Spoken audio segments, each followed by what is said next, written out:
Uyanıp kaçamadılar, kuş olup uçamadılar. Açıldı kuyular, kimse inemez. Erzincan beygiri rahvandır ama ölüler ata binemez. Yan yana sırt üstü yatan ölüler.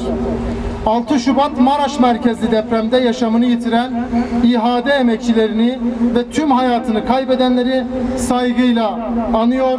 Bu akşam düzenlediğimiz resepsiyonu ve tüm yıl boyunca yürüteceğimiz çalışmaları onlara adıyoruz. 37 yıldır en zorlu koşullar altında kesintisiz şekilde ateşin düştüğü yerde olan İHA'de olarak hak ihlallerini görünür kılmaya, belgelemeye ve bunların bir daha asla yaşanmadığı bir dünya için mücadele etmeye devam ediyoruz.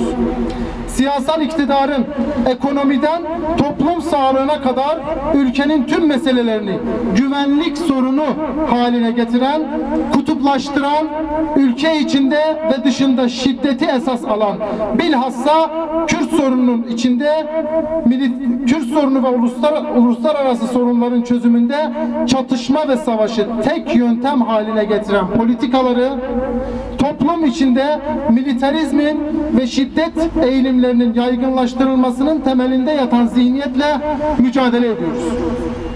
Başta en ağır biçimde ihlal edilen yaşam hakkı, kişi güvenliği ve işkence, ayrımcılık, sağlık haklarına erişim, çalışma hakkı, düşünce ve ifade özgürlüğü, toplanma ve gösteri yapma özgürlüğü olmak üzere pek çok temel hak ve özgürlüklerin inşası için mücadele ediyoruz.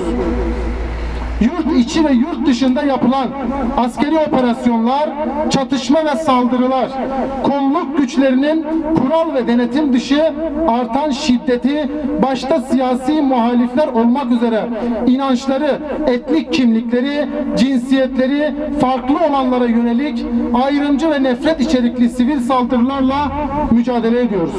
Bugün burada olan İnsan Hakları Derneği Van İl Şubemizin davetiyle burada olan tüm katılımcılara ve İnsan Hakları Derneği Van İl Şubemize geceyi organize etmiş olmaları sebebiyle teşekkür ediyorum. Ve Yeşil Sol Parti, Hakların Demokratik Partisi ve Demokratik Bölgeler Partisi adına herkesi saygıyla selamlıyorum. İnsan Hakları Derneği'nin 37. yıl dönümü. İnsan Hakları Derneği 80 darbesinden yaklaşık 7 yıl sonra akademisyenlerin, yazarların, aktivistlerin ihtiyaç duyması üzerine kurulmuştu. Neden ihtiyaç duyuldu? Çünkü 80 darbesi sonrasında yoğun işkenceler, zulümler yaşanmaktaydı.